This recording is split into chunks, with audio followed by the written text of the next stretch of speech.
Mini episode 443 of the FDH Lounge is brought to you by Modern Midwest Maven, a lifestyle lookbook covering clothing, shoes, accessories, and all aspects of the fashion world. Follow them on the web at modernmidwestmaven.blogspot.com. The FDH Lounge. You want to schedule your life around it. A long time ago, on a gloomy, wet Cleveland spring night, two men stand alone amidst the late-night drizzle. Their voices echo across the vacant station parking lot as they debate the merits of the great American radio show that have been missing for far too long. On that night, an idea was born. That idea became the FDH Lounge.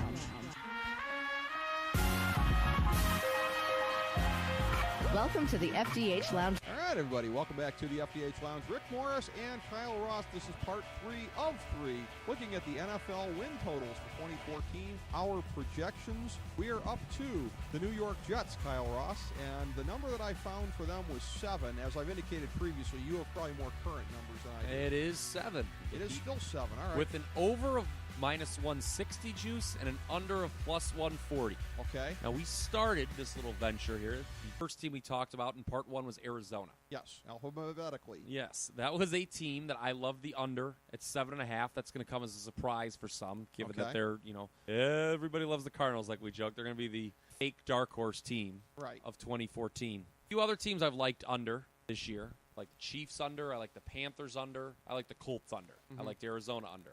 But my fifth and favorite under of the 5 unders I would flat out recommend to people to bet is the New York Jets under 7. Okay. I have this as a 4-win team next year. So that's a difference of 3. That's huge. There was no team that overachieved more than the Jets last year. They did overachieve down the stretch. 8-8. Now, I know we've talked about, like, the Chiefs overachieved, the Panthers overachieved, some of those teams. But they had very good point differentials, too. They actually played well. The New York Jets were 8-8 last year with a point differential of minus 97. Okay. The Atlanta Falcons had a point differential of minus 90. They went 4-12. Mm-hmm. The Cleveland Browns had a point differential of minus 98, almost identical to the Jets' minus 97. They were 4-12.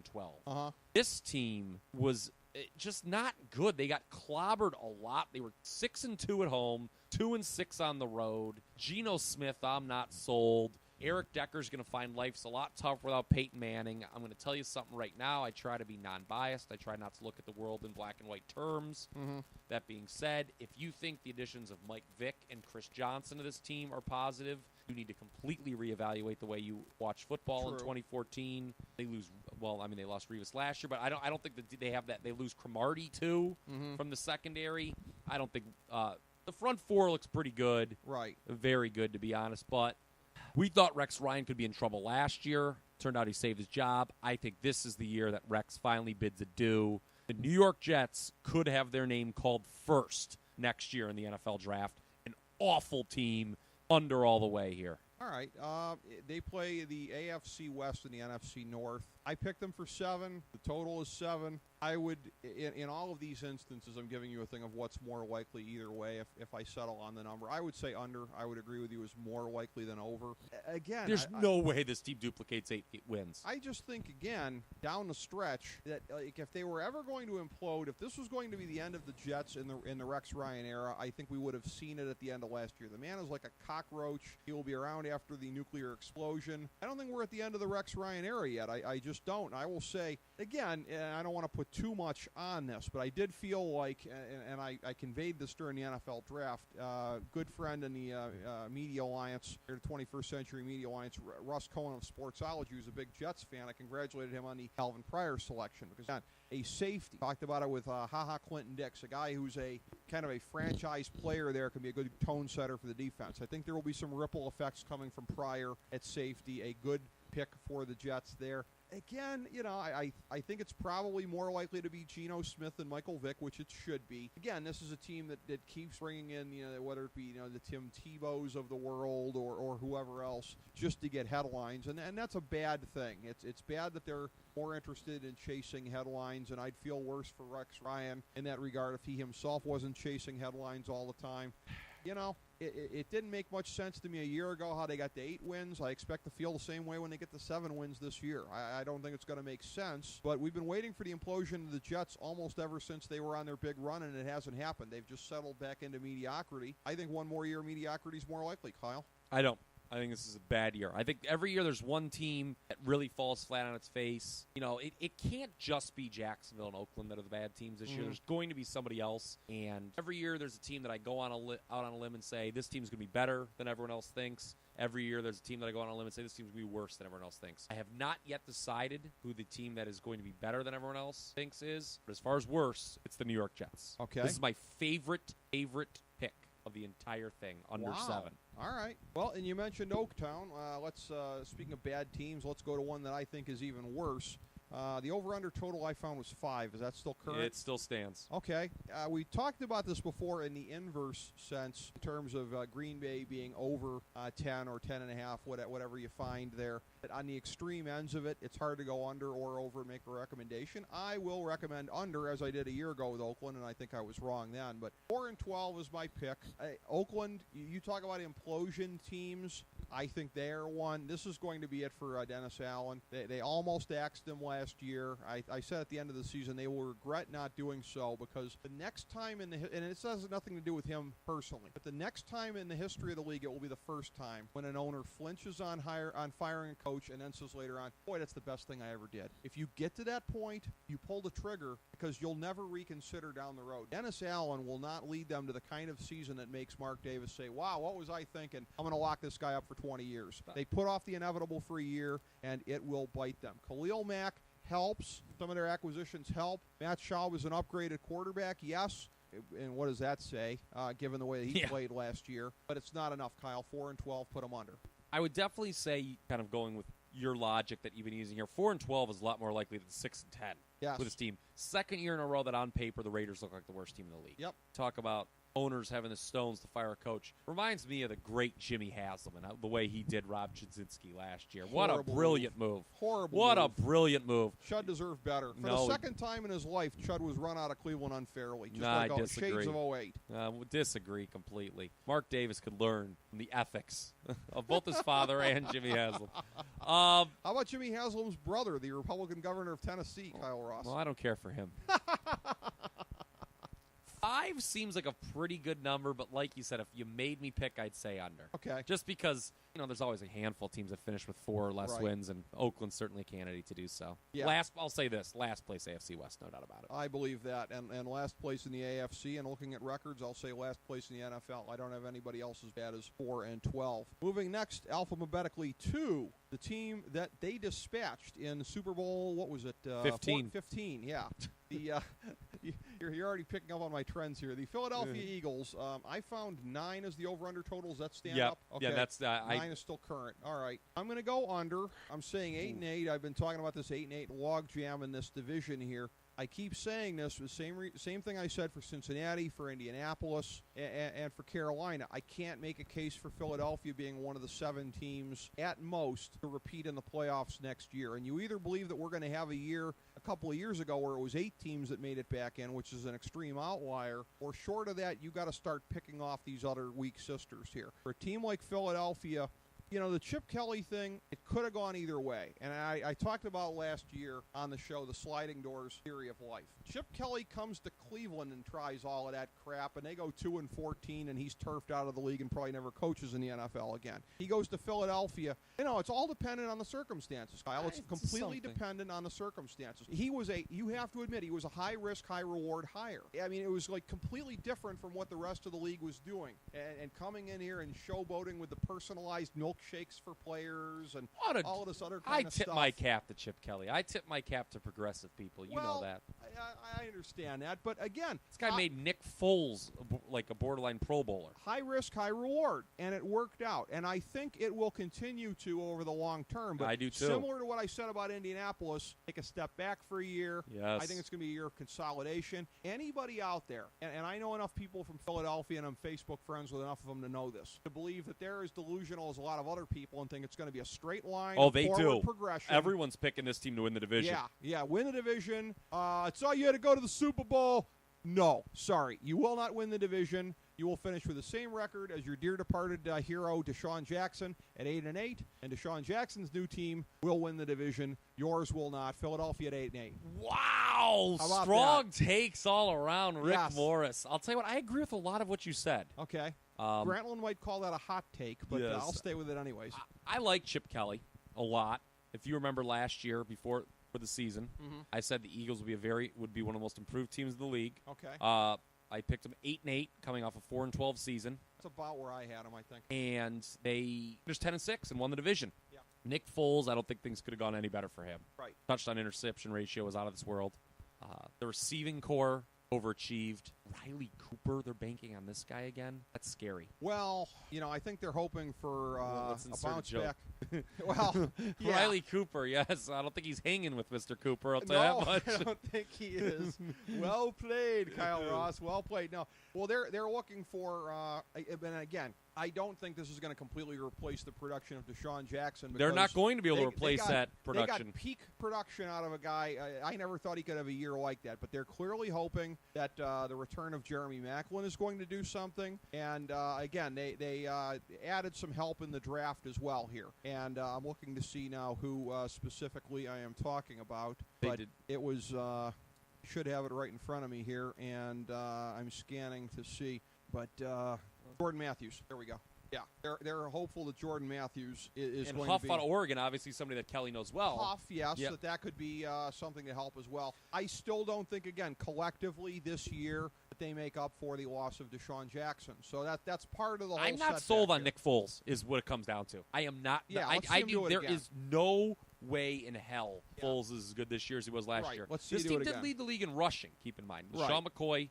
Unbelievable. Their defense isn't very good. Boston, I mean, they were last in time of possession. Shows kind of what an overrated statistic that is. But I'm with you. This is a team that's just due to a playoff team from a year ago that's due to regress. They went from 4 to 10 wins. What do we always talk about with the plexiglass principle? Somewhere in between. They are not going to repeat last year's 10 wins. Vegas has got them at 9. That's a pretty good number. But I would say 8 is more likely than 10. Here. I do not think they're going to make the playoffs. And when I say collectively that they're not going to replace Deshaun Jackson, the thing that makes me come the closest to second-guessing my statement, although I stand by it, is a guy who has been a hallmark of winning programs in recent years, causing matchup issues wherever he goes. Putting Darren Sproles into that offense is going to help also, too. And they're talking about doing some formations where he's out there with Shady, although they keep saying he's not a wide receiver, we're not going to put him in the slot, which seems a stupid thing to back yourself into, because you should, if you have that guy, you should use him whenever and wherever on the field. We'll see how Roger Goodell stiffs him down the line too.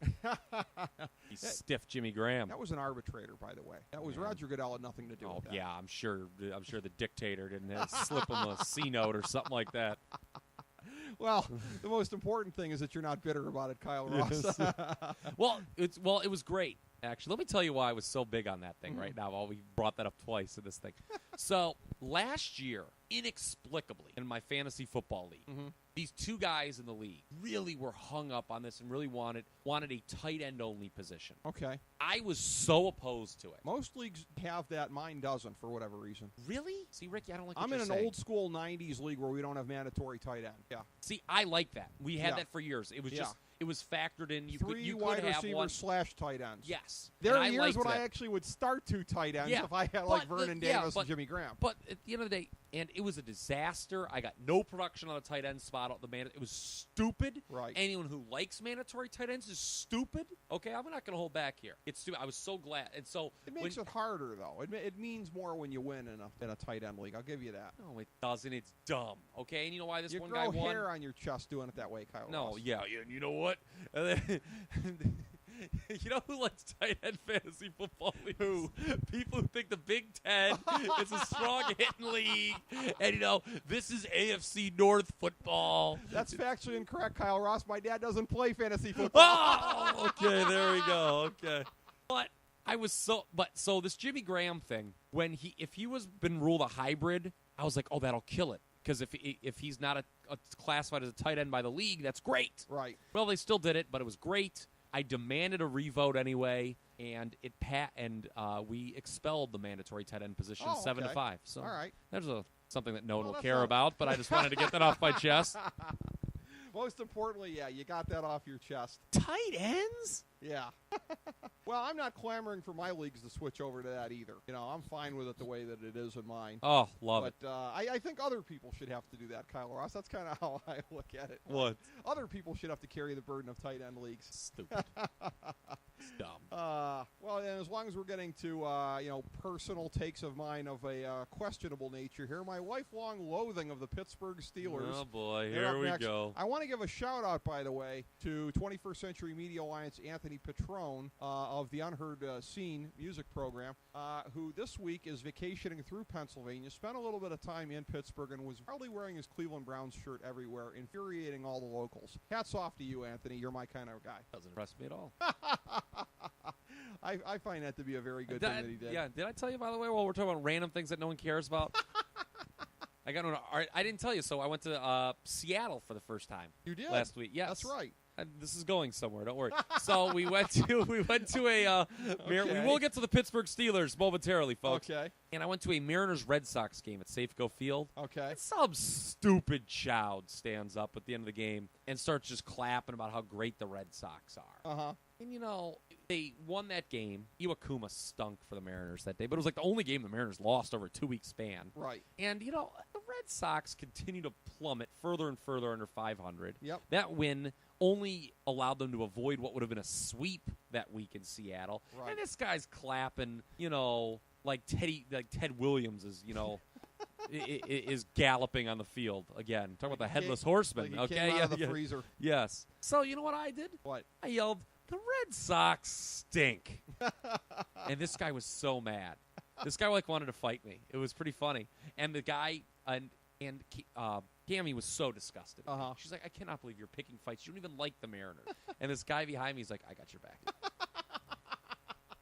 It just goes to say no one likes the Childs. The experience of people wanting to fight you, things like that, I can vouch for that, because I'll tell you this, and here's Where did one someone else want to fight me? What are you going to bring up here? No, this is something that happened to me, and this is one of the things you're going to like, because it involves, I know how much you hate Ohio State. This is one of the rare times of me being a heel fan at Ohio State, which I've only ever been in 1999 and 2008 when our Ohio Bobcats were playing there, and I was at the games. So we're there in 2008. I'm there with FDH Lounge Dignitary, Chris Galloway, and some other fellas. They got the O-H-I-O chants going. So after the second O, we all put our hands up over our heads and yelled, "You!" Yeah. Dude, there was some guy with a buck stash about 10 rows behind us that were in front of us that looked like he wanted to climb up and get a piece of us. As though we were pissing on the grave of Woody Hayes. Something I would like to do, by the way. Yeah. Have I mentioned that before on the program? You like to pour a 40 on his grave after you filter it through your kidneys. Yes. Yeah, so it's I know what that's like. I know what people think you don't actually mean that. Like, there's no way some moron wanted to fight you at a sporting event. No, it's true. This guy was eyeballing me the whole way. Yeah, people do that. He's like, "Tell me next time the Mariners win a World Series." That is. It's like, just admit your team stinks this year, pal. Well, it's because his head was willing to look like it was going to explode. You would have looked like Ted Williams. Proving that I can segue to anything. The year after the Browns win the Super Bowl, God willing in my lifetime, I will wear a Browns jersey, Heinz Field, for a game and represent and make it so that everyone there wants to come get a piece of me. I will do that. That's what you have to look forward to, Kyle Ross. You know what? It won't be this year. No. And you know what? I think the Pittsburgh Steelers are going to win the AFC North this year. Nine wins. What's the total that you found? 8.5. That's what I found? 8.5. The overs minus 150, unders plus 130. This is a rare exception where I'm going to agree with the bettors. Look, the Steelers, their ceiling is not what it once was. This is not a great team in the AFC. This whole division, I think, has got a low ceiling. Right. But they're going to be a little better than last year. They started 0-4. They had, Antonio Brown not stepped out of bounds against Miami. They would have made the playoffs. They were playing well. They got a little hot on the stretch. Ben Roethlisberger's still a top 10 quarterback.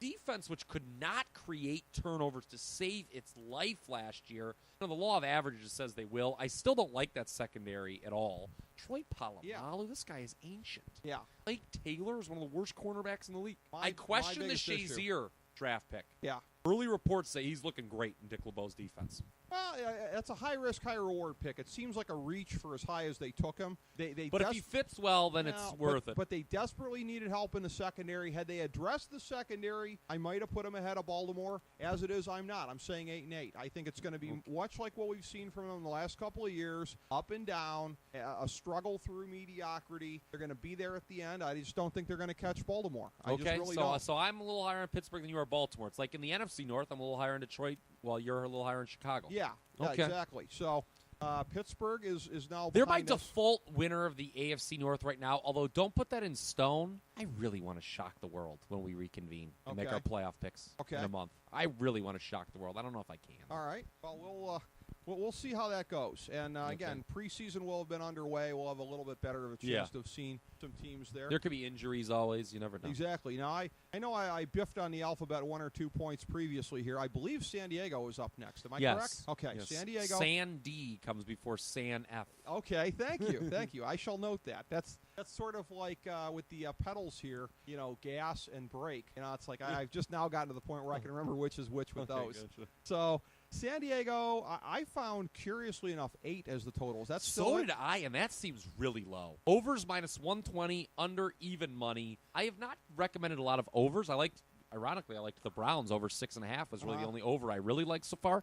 This may be my favorite over on the board. Last year, before the season started, I said I did not have a real good feel on San Diego. I was kind of trending downward on them. Phillip Rivers had not been looking good for a few years. They looked terrible the preseason, remember? But this was a team that was in every game last year. They only played one bad game. They only lost one game by more than one score, and that was that weird late-night game they had to play in Oakland because the baseball scheduling conflict early in the year. They held Denver under 30 points 3 times. Mike McCoy knows Denver. It helps to have Denver's former offensive coordinator. I thought this was the 3rd best team in the AFC last year. I think this is a 10-win football team over San Diego. I think a lot of people think this team is going to regress, but to me, Kansas City's the big regressor in this division. Yes. Oakland's not going to add many more wins. Denver won't see their win total add. I think San Diego, believe it or not only won't regress, could add to its win total. I agree with all of that, although I'm picking them for 9 wins and the first of the 2 wild cards. Yeah, I agree. This will be the top wild card team in the AFC. And I agree, and I think they're still the 3rd best team in the AFC. And you talked about Mike McCoy being there, and I'm going to have to stress up front that what I'm saying is not because of Mike McCoy. It's just a coincidence because you don't get a chance to reshape the roster that much only 1 year in. So this is more a coincidence than anything else. But when I look at San Diego, and this is something I started to realize, and I think I commented on it when they played Denver in the playoffs, they're kind of like Denver's mini-me. I just get this weird sense. It's like they have a lot of the same strengths as Denver does, but it's like, okay, Phillip Rivers isn't as good as Peyton Manning, but he's really good. And now Ryan Matthews might now be better than the Denver running situation. We don't know. He was not as good as Noshawn Marino, so that kind of held up there. The receiving core, not as good as Denver's, but a very good one, led by Keenan Allen, and you've still got Antonio Gates in there. And remember, Keenan Allen was a huge revelation. They lost both starters in preseason last year. And they're getting them back. Yeah, that receiving core can be very good. It could be, So I agree completely on San Diego, and they're a team that, again... And their defense, which was terrible at the start, I understand, got a little better as the year went along. Again, I repeat, for a defense that everyone killed all year, held Denver to 30 points 3 times. Yeah. The only other times Denver was held under 30 points were the AFC Championship against New England and then obviously the Super Bowl. And I've noted this about a couple of teams as far as what they've done since we last talked about them just after the season in the winter. San Diego, addressing that god-awful secondary in the offseason. That was what they had to do to be a legitimate contender in the AFC this year. And again, 3rd best team. And again, while Denver/New England together is the co-prohibitive favorite to make the Super Bowl, either one of them steps on their Johnson, San Diego takes their place on that tier. Yeah, I think San Diego will win a playoff game. It'll have to be on the road again for a second straight year. I think they will. I have a very, very high opinion of them. And retain one of our next team here, San Francisco. The number that I found for them was 11. Is that still current? It's actually down to 10.5 right now. This makes it easier for me then, because I'm saying 11-5, and again, just like San Diego, first of the 2 wild cards in the NFC. At 11-5, I was looking at it and saying they're more likely to be 12-4 than 10-6. I'm going to stay 11-5 then. That will make it an over. They play the NFC East, which they should just tear through anally, and then the AFC West, which outside of Denver pretty much ditto. So it's a soft schedule for them outside of the gauntlet that is their division. Although, again, I think second place, that would probably put New Orleans as one of the other teams on there. New Orleans and Chicago. So if they're playing a second-place schedule, that wouldn't be – those are some tough games there. Those are going to be tough. Notwithstanding that, 11 sounds good to me. 11 sounds right. Yeah. This is still obviously one of the very best teams in the league. Yeah. So well coached. I say number 2. So well coached. Yeah. So well coached. Trying to draw it out of you. I don't like Jim Harbaugh, but they are. 3 consecutive NFC champions. He was a dick to Jim Schwartz, but they are. Yeah, he just gave him what it was coming. 3 straight NFC championship games under Harbaugh. That's amazing. And at the end of last year, when the year ended, a lot of people were like, God, San Francisco's the team I'm banking on. I don't know. There's been kind of some negativity coming out of their camp. It doesn't seem like Harbaugh gets along that well with ownership, which is a little troubling. And Trent Baalke in the front office there is the GM. The one thing, going into last season, I said, and now it's an obvious thing, there's nobody, you could find somebody in the most remote part of deepest, darkest Africa, and they'll be like, well, of course, San Francisco and Seattle. But that was going to be the rivalry of this decade, and that's what we're in the middle of. But here's the thing, though. As far as them separating between them there, and Seattle put the first real separation between them by winning the Super Bowl last year. In terms of they may make this a little bit of a rout before it's all said and done. It may almost get like New England, Pittsburgh of the last decade. If that schism widens maybe to the point of Harbaugh leaving. I know Jason La Canfora can be a real sensationalist about his rumors, but he's half convinced Harbaugh may still be out of San Francisco at some point. Seattle has perfect harmony with coach and GM. San Francisco does not. Clip and save, because that may be the biggest difference between them in the next couple of years. Yeah, I agree. Still like San Francisco to make the playoffs, be one of the best teams in the league. They will come into the year number 2 in my power rankings. Yes. But they are not going to overtake Seattle. No, they're not going to. So looking at this next, I believe.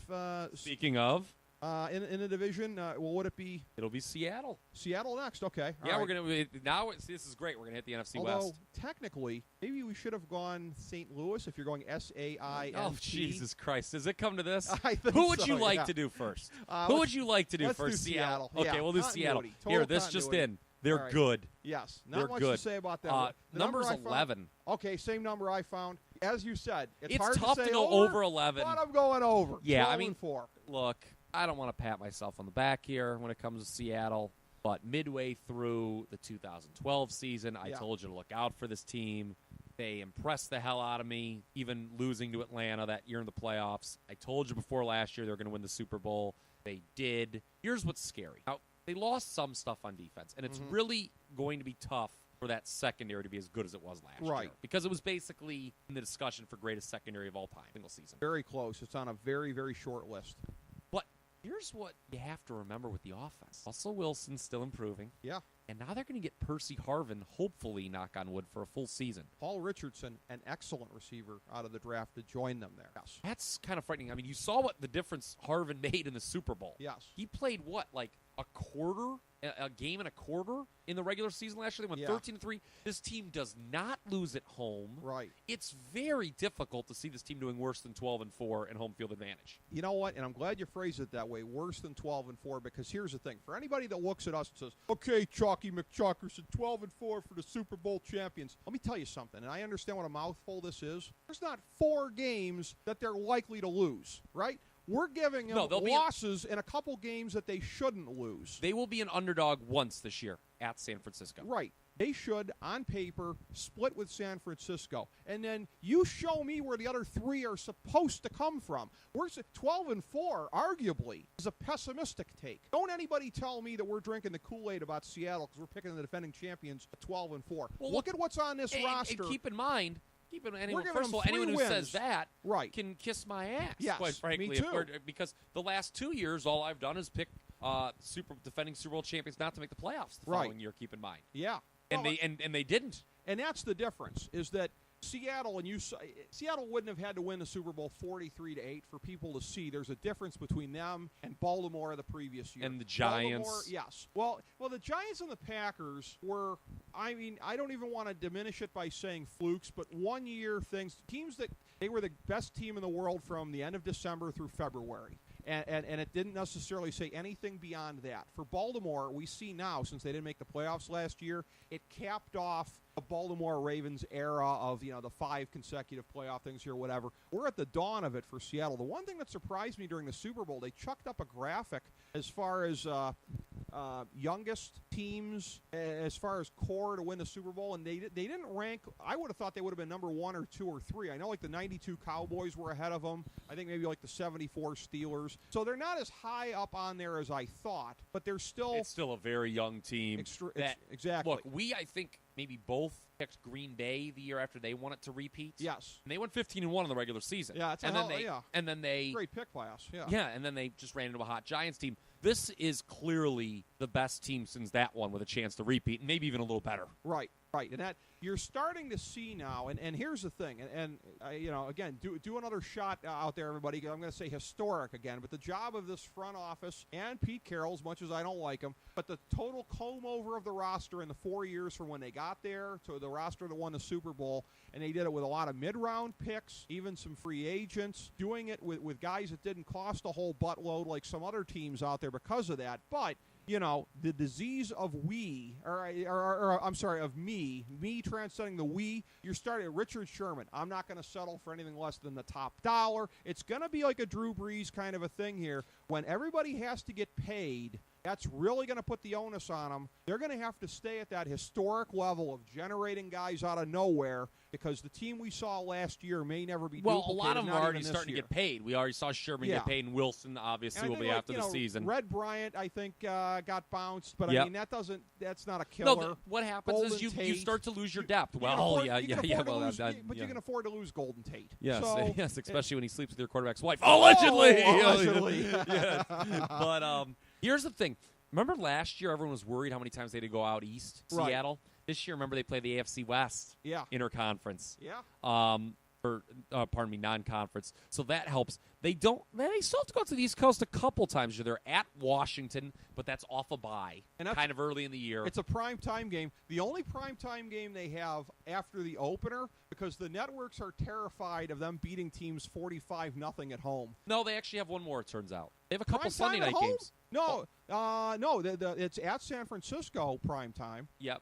And the Washington game's a road game, though. That's what I'm saying, is that they're going on the road for all their primetime games after the opener. You're absolutely correct. Well, I remember because the Seahawk fans were bitching about it. It wasn't hard for me to find because they were like, how come we're not getting any Sunday night games? And you know what? And they have a point. They absolutely, you know what? Suck it up, networks. Even if you're afraid it's going to be a blowout. No. The defending show that silly noise meter for 3 hours. Did you know it's loud in Seattle? I think I'd rather watch the honko meter for 3 hours, Kyle Ross, than see that thing on there. We could talk about. Wouldn't you like to listen to Al Michaels and Chris Collinsworth talk about legal marijuana in the fourth quarter? Well, Chris, marijuana's legal here. Yeah. Pass me the bowl. They have 3 trips. That's so good. Yeah. This Hindu Kush is some great stuff, Chris. They've got 3 trips to the East Coast this year, probably Washington, Carolina, Philly. Philly, that's a tough spot because it's in the middle of a San Francisco sandwich. I don't understand this NFL, how they don't have a Seattle-San Francisco game taking place till week 13. And then 2 and 3 weeks. It's stupid. 2 and 17 days. Yeah, that's going to be tough. The first one's I understand Thanksgiving night because that is might be the biggest regular season game since I don't know when. Mm-hmm. But to put the other one right on the heels of it, it's stupid. I completely agree with you. You got to spread them out. I see this team starting very well. Right. Very well. So, like, Philadelphia could easily be one of the 4 losses. Yeah, and then at San Francisco, and then. Yeah. But maybe they lose at Arizona on a Sunday night, a desperate Arizona team or something like that, or maybe who knows, maybe they have everything sewn up the last week. But yeah, I don't see this team finishing worse than 12-4. Yeah, exactly. I mean, if we were going chalk on Seattle, we'd be saying 15-1, and we're not. So that shows we're being realistic. Staying in the same division, whether or not they're the first team we should talk about at SAINT Lewis or ST Lewis, third team, as we're doing I'm just going by the order they have on my list here from the Las Vegas Hilton. All right. The number I found was 7.5. So that's still current? Yep. Over minus 155, too. This is under plus 135. This was a team that you liked a lot going into last year. I was a little less big on them. But they still scraped together 7 wins, despite Sam Bradford being hurt again. Your boy Chief checked down. I think, assuming Bradford can stay healthy, which is a big assumption, that defense looks great. They can get to 8 wins, I think. But this is not, again, same division as Seattle and San Francisco. I just think it's too optimistic to pick either Arizona or St. Louis to be a playoff team as well. I keep falling into a lot of public traps, apparently, because I'm going to say over. I'm going to be one of those guys, but I'm going to say not much over. I can't see, but and they're an 8-8 team. 8-8 team. I think they got to get rid of this Bradford. I think Bradford's fine. Yeah, he needs to get help at wide receiver. Chris Givens, I think this is a make-or-break year for him. But Sam Bradford has never had the kind of support at wide receiver that he has needed. Well, that's because the receivers are usually on the field while he's sitting on the bench injured. That's why he's never had the support. The only support he's had is a walking boot when he's injured the whole time. I blame this very hard turf in the Edward James Dome. It's Edward Jones, by the way. Edward Jones. I have an account with Edward Jones. Edward Jones, okay. Yes. My malapropism on the financial name, okay. But, I just hope that Obama doesn't seize that account from you in the next 30 days here, Kyle Ross. I got tricks of the trade. Yes, I'm sure you do. Yeah. I'm like, no, I'm sorry, that is an Edward James account I have. Barack, don't text me, text the fellow behind the tree. Yes. But, for St. Louis, I like them at 8-8, but that's not like a ringing endorsement. Defensively, they're really going places. Ooh, good grief. Yes. They're really going places defensively. But I just think offensively they don't have it. The rapery on the RG3 deal, which I said at the time was one of the worst things since the Herschel Walker trade, that's the gift that just keeps on giving. God, did I love that first round, what they did in the first round with Greg Robinson and Aaron Donald. Yeah. God, did I love that. That was amazing. But I just think that they're just not strong enough at the skill positions, and I understand. Trey Mason is going to be an interesting factor here at running back. We'll see if he takes the starting job. It just goes back to me. Here's why I like Seattle and San Francisco a lot more than Arizona and St. Louis. Mm-hmm. Quarterback. They've all got good defenses. Seattle's and San Francisco's are better, and then throw on top of the fact that their quarterbacks are significantly better. I just do not like Sam Bradford. I think Sam Bradford is one of the worst quarterbacks in the league. Worst quarterback? That's a mouthful. In a league that very recently employed Brandon Weeden as a starting quarterback. I did not think he was as bad as Brandon Weeden. Okay. But he might even be the second best quarterback in the AFC South were he in that division, Sam Bradford. Wow. But high praise indeed. But other than that, I can't. I mean, who is he better than? Sam Bradford or Alex Smith? Alex Smith. I take Sam Bradford in the upside that I still believe he has. Sam Bradford or Ryan Tannehill? Ryan Tannehill. And I just said I didn't like Ryan Tannehill. No. See, I take Sam Bradford. Sam Bradford or E.J. Manuel? You're having to think now, buddy. E.J. Manuel. Whoa! And I'm not just trolling you because E.J. Manuel's only got 1 year under his belt. I'm not sure what he has. It's close. Okay. It's closer than the first two. You're getting a little Warber with where I have Bradford, but I think it's over for Sam Bradford. I thought that with the way the quarterbacks were dropping in that first round, I know Aaron Donald makes that front four insane. Yeah. They should have looked at quarterback, I think. You're not going to put him below Carson Palmer at this stage of his career, I have Sam Bradford below Carson Palmer. Wow. And I don't like Carson Palmer very much, as you know. Do you have him below Brian Hoyer? One spot below, I believe. Oh, jeez. Hey. This is just haterism. This is just pure haterism. I have Josh McCown above Sam Bradford. Josh McCown. Tears of McCown. We still have to talk about Tampa Bay, too. Yeah. I think but here, the only guys that I had lower than Bradford would be Jake Locker, who we haven't talked about. Yeah. Fitzpatrick, Schaub, Henne. Would you have him below Mike Glennon? Well, I'm putting McCown as a starter there. Okay. I think Bradford's better than him. Okay, well, thank you for that, anyways. But here's the thing. We're having to think about this with a former number 1 overall pick. It's not very good. I'm not having to think about it very hard. I think he's squarely in the middle of the pack, probably somewhere around 16th off the top of my head. I have him below. He is not a top 25 quarterback in this league. Wow. That's a bit. You're really down that's on why. him. That's why we remember last year. I was It's down on St. Louis compared to you. And poor Sam Bradford. Just not very good. I mean, he does understand that you have to get 10 yards for a first down, not He's got 6. that fighting spirit. He's the Chief Jay Strongbow of our time. No, he's Chief Checkdown. I told you that already. You hate him. All right, well, you mentioned Tampa Bay, whether it's Mike Glennon, whether it's Josh McCown. The one thing that we're seeing At least there, it's not Greg Schiano. That's what they're saying in Tampa Bay. And that's the good thing. And I believe that anybody that they got would have been better than him. Lovie Smith's definitely an upgrade. By the way, the number I found was 7. Is that still current? Yeah, and 7? that's All a right. good. That's a good number. As I almost turned my mic off. Okay. Over minus 145, under plus 125. So again, this was a team that was active in free agency. Yeah. That's always a little scary. Yeah. But on coaching alone, they're going to go up. But I wouldn't recommend the over here just because 8 would be their ceiling, Right. I think. 7 seems just right. I would not be surprised if this is a 7-9 team. Totally agree. I got them at 7-9. Gun to my head, I would go over rather than under, but that's close. I see what they're trying to do, duplicate the success McCown had in Chicago last year with the 2 tall receivers. But here's the problem still with Josh McCown. Let's take a look at the NFC South landscape. Right. New Orleans has Drew Brees. Atlanta's got Matt Ryan. Carolina's got Cam Newton. Right. Josh McCown That's or the Mike upside. Glennon is, regardless of who you go with, you've got the worst starting quarterback in the division. Glennon at least and has that's upside. tough. And Tampa Bay's not strong enough, I don't think, defensively yet, where they can make up for that deficiency at quarterback. Well, and here's the thing. Lovie Smith is a much better coach, obviously, than Greg Schiano. That says absolutely nothing. But he is. And I have a lot of respect for the job that he has done previously in Chicago. I think there's years when he got more out of them than they really had. But what Agreed. bothers me... With a bad offense. Yeah, and I didn't expect to say this about him, but what bothers me, there's a little bit of Manginiism there of, it's not my problem what's on the roster. Screw these guys. The fact that Glennon is just getting benched right off the bat, the fact that Charles Sims might get the starting running back job potentially here over Doug Martin's Superstore. You've got all these things here of where he comes in and it's just like it seems like the guys on the roster are guilty until proven innocent. I hate when new coaches do that. I know you do. I loathe that. In the 4 years that we've been doing this, I Yeah. don't think anything has set you off quite like that. Yeah. Well, how many times have I seen it with my Browns? Because it happens like every year. I'm like, that's not my problem. Lovie Smith doing that in Tampa Bay bothers me a little bit, and it should bother the They Buck fans. also drafted Austin Safar-Jenkins, who dropped a little bit more than I thought he would. Yeah. They have a very tall receiving core with Vincent Jackson, Mike Evans, and Yes. Safar-Jenkins, pardon me. Yes. So Josh McCown or Mike Glenn, whoever it is not going to have a lot of excuses Right.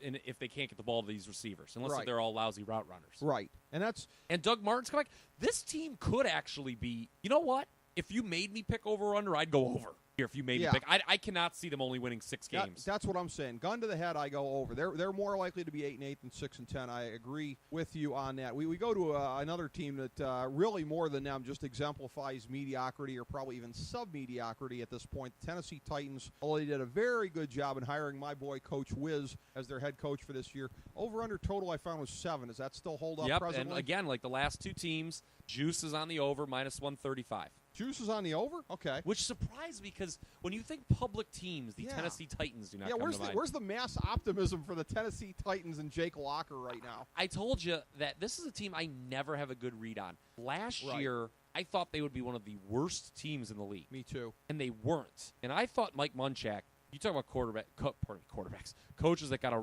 raw deal. Nowhere near as raw as Chud's. Oh, I disagree completely. Because Really? Chud underperformed. This team overperformed. This team had Ryan Fitzpatrick as the quarterback for 3/4 of the year, and they still won 7 games. They weren't going anywhere under Mike Munchak, though. I guess no. Hit the bricks, pal. Look, it's an upgrade with Wisenhunt. Right. But, look, Wisenhunt kind of rehabilitated himself last year as the OC in San Diego with Phillip Rivers. Right. But he doesn't have Phillip Rivers. He has Jake Locker. Are we pretty close to thinking that Jake Locker's not the man here? I'll tell you what, though. I have him lower than Sam Bradford. You must admit, and I admit this as somebody being surprised, a surprisingly good start to the year before he went down last year. Yeah, they were finally looked like they he were was putting it together. 3-1, but yeah. wasn't it an iffy 3-1? He finally looked like he was putting it together. Well, part of it was, and there should almost be an asterisk because that was that 87-game losing streak that Pittsburgh was on to start the season. I mean, they caught Pittsburgh at remember the best Pittsburgh, possible time. everyone got injured. Yeah. Their players just started running into each other. Yeah. I still, did we ever get an explanation for why David DeCastro dove into the leg of Mike Pouncey? Was that ever adequately explained? Aaron Hernandez had to be involved, by the way. Yes. Yeah. Who knows? Aaron Hernandez had to pay. I don't know. Anytime that was a bounty situation. Yes, I don't know. The Pouncey brothers, I don't know. The Pouncey brothers, the bounties, it's all tying together here. But Tennessee, so they got lucky with that early stretch. 7 wins. I'm saying 6-10. I think they're not going to be under much. And I think, again, coaching being what it is, Coach Wiz is going to coach them up to 6, but I think that's what it's going to take for him to get to 6. I think I absolutely would pick 7. Okay. There's no way I would play this either over or under.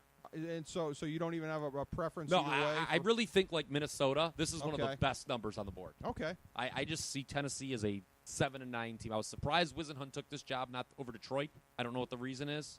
But this is a weird team in that Ray Horton, who I think is a little overrated now because Arizona's defense didn't skip a beat when he left. I agree. And they do not have the personnel for his style defense. No. They have an overcrowded offensive line where Taylor Lewan may not even start at the beginning of the year. Right. Locker, I don't have a lot of faith in. That's the thing. It's a weird roster. And it is. I think again, I know you hate how the coaches come in and say, I can't win with this. Right. But I think it's going to take Wisenhunt a little bit to kind of move the parts in the way he wants to. That's why I got him at 6-10. It feels more like that kind of a year than because it's 7-9. It's like you're almost on the cusp of doing something. This does not feel like that kind of a season in Tennessee. This is a year of shaking out after the last regime and a lot of weird parts on a mismatched roster. Okay, I'll be honest with you. When they started 3-1 last year with Locker as the quarterback, their only loss came in overtime to Houston. Yeah. And I believe that was a game they were ahead significantly in. Might have been the last game Houston won all year. It was. It was the second week of the year, and then Houston lost 14 in a row.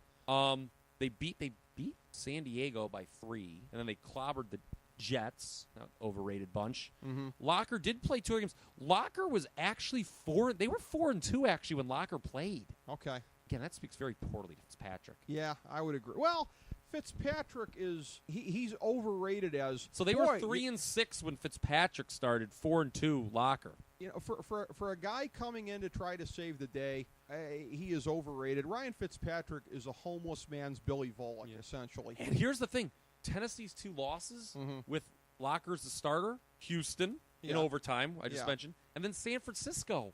Yeah, maybe Titans. No. Do they surprise somebody? Look, I don't know. I don't have a good read on this team.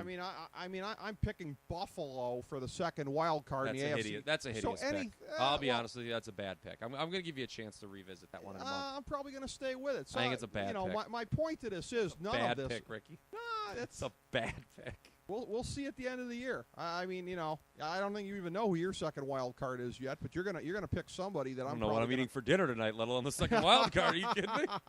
Well, you may have to double up on the AFC North is what you might have to do. Oh, I may. Well, and you hate the AFC North. So basically, I'm pointing out to you, Buffalo is because of the paucity of options. The complete paucity of options in the AFC says that, yes, if Tennessee, I'm picking Tennessee for 6. I think the second wild card is at 8. Sure, Tennessee making it there is possible. It's not the most shocking thing. It's not like Oakland making it. Don't sleep on the Browns. I'm telling you. I think the Browns and the Texans right now is who I'm deciding for my last wild card. If the Browns show me anything out of the wide receiving core at all in the preseason, I will revise my judgment upwards. But that's going to take some doing, frankly. I think we're down to, is Washington now? Did we miss anybody, or are they the last team? They are the last team, Rick Morris. Yes. We are about at the end of this here marathon here. The Washington Redskins. The worst for last in this case, or the almost worst for last. Pretty much.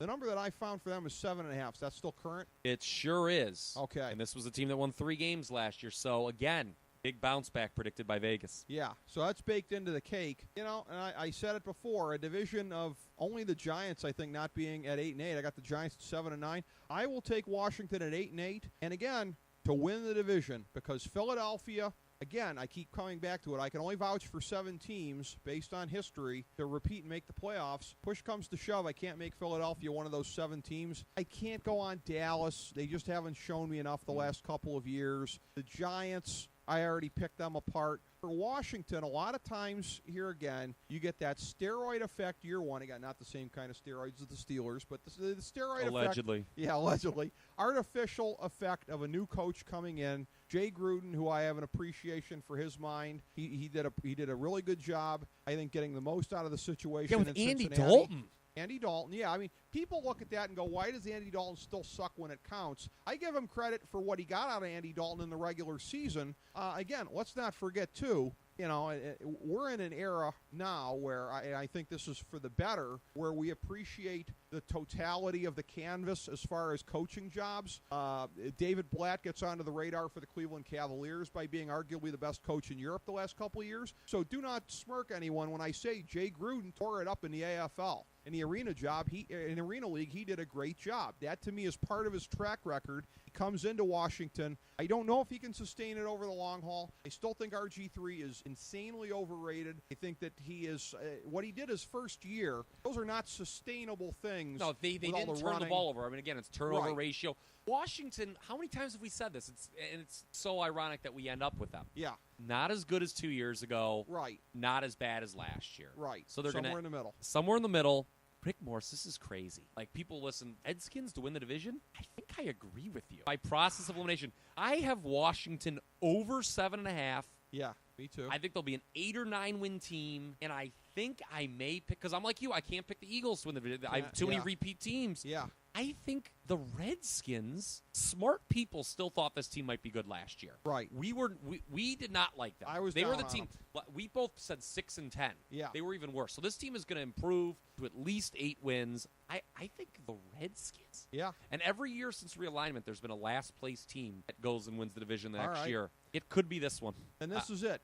And that's the thing too. And I said this before. That, again, in the whole life's not fair thing, we don't have an arbiter in the NFL here. We don't have Ron Jaworski or anyone at NFL Films set up to make a ruling here. AFC South, Houston and Indianapolis are both at 8-8. We'll give it to Indianapolis. Gavel. No, it doesn't work that way. It's all on the tiebreaker. The tiebreaker often excludes the better team. Just as I don't think Houston is better than Indianapolis, but I think they'll win the division over them. I don't think Washington will be better than Philadelphia. I think Philly will be the better 8-8 team, quote unquote. But I think Washington will win the tiebreaker. I literally could see the entire NFC East going 8-8. That would just be amazeballs. I really can't. I think I've said every team would be 8. Maybe the Redskins go 9-7. I don't know. But wow. God, is that I have not sold. I'm looking forward to reading some more stuff. Yep. Stuff smarter people say, so I can steal it and pass it off as my own. And the good ones borrow, the great ones steal. Yes. And next time we convene, we will go on the record and make our official playoff picks. We're only speculating now, based on these win totals. But I will go on the record, make my official playoff picks. And then pick the Super Bowl. Hopefully it'll work out as well as last year when I gave you Seattle over Denver. You had that. You nailed it last year. And I will say, too, I'm not one of these, monkeys out there that wants it to be a 12-month-a-year thing for the NFL. I'm glad to have the NFL go away for a while. But I'm getting to the point where I'm starting to anticipate it coming back. Some of that has to do with when the NFL is not in session, I'm then watching online games for my Western Bulldogs in the Australian Football League. And boy, has that been a long campaign, Kyle Ross. The end of the season cannot come nearly soon enough for my troubled Western Bulldogs here this year. I'm ready for some NFL action. My God, could I be saying that I'm looking for the Cleveland Browns to cleanse my palate football-wise? Is that even possible? The Browns? Yeah. Is that even possible? It doesn't seem that way. I'll tell you, you need a lot more in your palate cleanse if you're watching Australian rules football on the internet. Yes, I am. And I've been faithfully watching it every week here. It's like I haven't gone so far as to go get me a meat pie to watch the game as they do over there in the stands, for the authentic experience. But again, I watch Japanese pro wrestling, so who am I to judge? Yeah, well, unfortunately, we have no equivalence of Kenta on the Bulldogs here, but.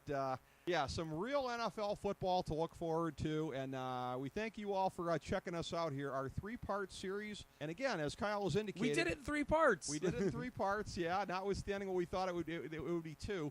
As Kyle has indicated, we're going to think this through as far as a season preview in August here, kind of figure out. We're not committing to doing it. Well, we have to watch preseason. Yeah, but we're not committing to doing it division by division as we have in the past, because that seems repetitive. So it's like we'll come up with another way of doing it. It'll probably be in a couple of different parts, but that's the fun of it. We'll think it over between now and then, figure out the best way to do it. I look forward to it. But Kyle Ross, it is always a pinnacle experience in the FDH Lounge. Break things down with you, my man. Thank you so much for being here and getting into it with me. my treat. As we bring the show to a close, we would like to extend our deepest gratitude to NBC, CBS, ABC, Fox, all Clear Channel affiliates, TNT, TBS, USA, UPN, Deadspin.com, YouTube.com, YTMND.com, MySpace.com, various blogs, Fox News, CNN, CNBC, MSNBC, IamBoard.com, Billboard.com, Google.com, ESPN, ESPN2, ESPN News, ESPN Classic, NBA TV, NFL Network, Sports Time Ohio,